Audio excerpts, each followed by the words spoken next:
हमारे साथ डिबेट में। भाई बीरेन जी, ये बताइए कि ये जो नए आदेश निर्देश जारी हुए हैं इसका क्या इम्पैक्ट पड़ रहा है और इसको लेकर राजनीति भी हो रही है, तो क्या इसके बारे में ओपिनियन निकल कर सामने आ रही है? देखिए, ये एक अच्छी चीज है और इस देश में खाद्य पदार्थों की मिलावट पर रोक होनी चाहिए, कोई बुराई नहीं है। आज जब हम देखते हैं कि पूरी दुनिया में लोग बाहर जाते हैं तो वहाँ पर हाइजीन के नाम पर, खाने पीने की शुद्धता के नाम पर कोई खिलवाड़ नहीं हो सकता। खिलवाड़ करने वाले सीधा फांसी पे जाएंगे या उनको मौत मिलेगी। तो ये बहुत बड़ा मामला है और इस चीज़ को लोगों को समझना होगा कि इस प्रदेश में ये चीज़ें ऐसे नहीं चला सकते हैं। ब्रजेश जी, बहुत सारी चीज़ें हम देखते हैं कि जब इस देश में धर्म के नाम पर सबसे बड़ा विद्रोह हुआ था, जानते हैं कि वो 1857 में एक विद्रोह हुआ और उस विद्रोह में चर्बी युक्त कारतूस में जो राइफलों में लगता था उसको चलाने से इनकार कर दिया।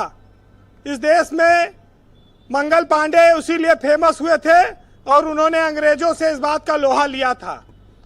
उसमें इस बात की आशंका थी कि इसमें सुअर और गाय की चर्बी कारतूसों को चमकाने में लगाई जा रही है। तो आप ये देखिए कि जिस पर इतना बड़ा इस देश में विद्रोह हो गया, आज कुंटलों की संख्या में लोग घी, दूध, दही यूज कर रहे हैं और पनीर खा रहे हैं। ये आ कहाँ से रहा है जब इतना उत्पादन नहीं है? 25 रुपया में 2 बाटी घी वाली एनेक्सी के बगल में देता है। अब वो घी कितना असली है? 25 रुपया में 2 बाटी मिल जाएगी आपको। 350 रुपया में देसी घी में पूड़ी छानी जा रही है। 700-800 1000 रुपया से नीचे देसी घी बाजार में शुद्ध कहीं गांव में नहीं मिल सकता। 350-400 रुपया में देसी घी कहां से आ जाएगा? तो ये प्रसाद आप मिलावटी खाएंगे, खाना आप मिलावटी खाएंगे, ये तो होगा ही।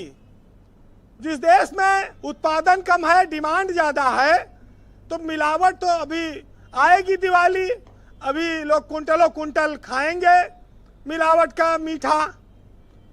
देखिए, इस देश में खाद्य पदार्थों के साथ साथ इंसानी रिश्तों में भी इतनी मिलावट हो चुकी है कि लोग चेहरा देखकर, ताकत देखकर, सरकार देखकर अपनी भाषा को बदल लेते हैं और सच बात को भी सच नहीं कह पाते। लेकिन खाली रेस्टोरेंट पर नाम लिख देने से या किसी रेस्टोरेंट पर शेफ का नाम लिख डिस्प्ले कर देने से ब्रजेश जी ये मिलावट कम नहीं होगी। कानून सख्त करना होगा तभी ये मिलावट खत्म होगी। वैसे हमारे यहाँ जो अफसर हैं वो कहते हैं कि माल लाओ और माल खपाओ, यानी कि हमारा हिस्सा दे दो, बाकी तुम चाहे जितना पैदा करो, बेचो, चाहे जितने लोगों को जहर खिलाओ, हमें कोई तकलीफ नहीं है।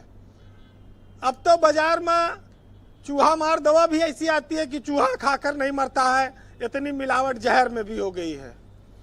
तो आप सोचिए कि जब जहर तक में मिलावट करने से लोग नहीं चूक रहे हैं तो हमको आपको खाने की चीजें कहाँ से मिलेंगी शुद्ध?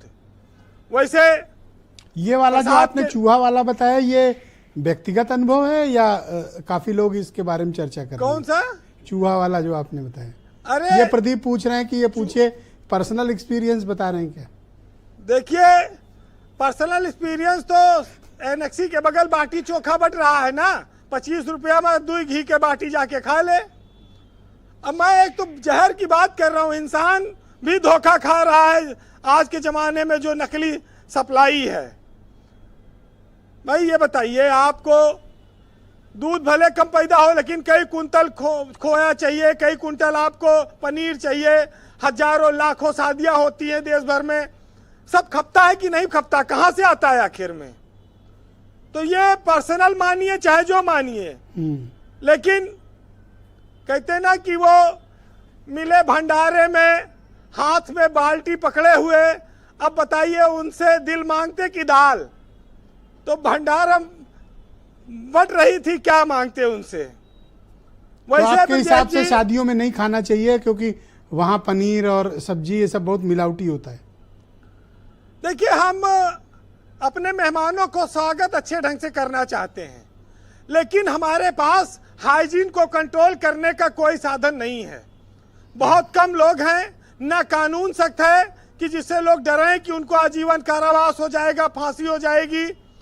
आप विदेशों में जाते हैं, फारूक भाई अभी गल्फ कंट्रीज की बात कर रहे थे, अगर पैकेज फूड को छोड़ दीजिए तो हमारे यहाँ एक्सपायरी डेट भी नहीं पता लग पाती, लेकिन विदेशों में स्ट्रीट फूड यानी कि आप गली में भी कोई चीज खाएंगे तो उसकी शुद्धता की गारंटी है, क्योंकि खाने पीने की चीजों में मिलावट पर सजा बहुत सख्त है। तो ये चीज को तो हर आदमी समझता है, उसको जानना पड़ेगा। लेकिन आप एक चीज देखिए कि हमारे देश में सबसे ज्यादा देवी देवता हैं, 33 करोड़ से ज्यादा, सबसे ज्यादा मंदिर है, मस्जिद है, सबसे ज्यादा धर्म स्थान है हिंदू मुसलमान दोनों के, लेकिन भूखमरी, गरीबी, बीमारी, अत्याचार, जुल्म, भ्रष्टाचार, मिलावट, इसमें कोनो कमी नहीं आई, जबकि हर आदमी अल्लाह भगवान ईश्वर से डरता है। तो पूजा करके घर से निकलता है, 5 वक्त की नमाज पढ़ता है, लेकिन मिलावट देने में, लोगों को जहर परोसने में कोई कमी, चाहे दुकानदार हो चाहे जो हो, वो छोड़ता नहीं है। लेकिन लोगों को इस बात को ध्यान में रखना होगा कि ईश्वर की चक्की जो है वो बहुत बारीक पीसती है। हर कर्म का दंड इसी जीवन में मिलेगा। गरीब देश है, लोग कम हैं, इसका मतलब नहीं आप लोगों को जहर खिला देंगे। बहरहाल सुनिएगा, दुनिया में सिर्फ एक चीज ऐसी है जिसमें मिलावट नहीं पाई गई, बाकी हर रिश्ते में, हर खाद्य पदार्थ में माँ का जो प्यार है अपने बच्चों के लिए, उसमें आज तक कोई मिलावट नहीं पाई गई। बाकी दुनिया में हर चीज में मिलावट आ चुकी है, हिंदुस्तान में खास तौर से। सुनिएगा कि दुनिया की हर चीज में मिलावट नजर आती है, दूध में, दही में, घी में मिलावट नजर आती है, और भूल जाओ खाने और पीने की चीजों को दोस्तों, अब तो रिश्तों नातों में भी मिलावट नजर आती है। और अब न मिलती है ढूंढे से वो महकती हवाएं, अब तो उसके कड़कड़ में मिलावट नजर आती है।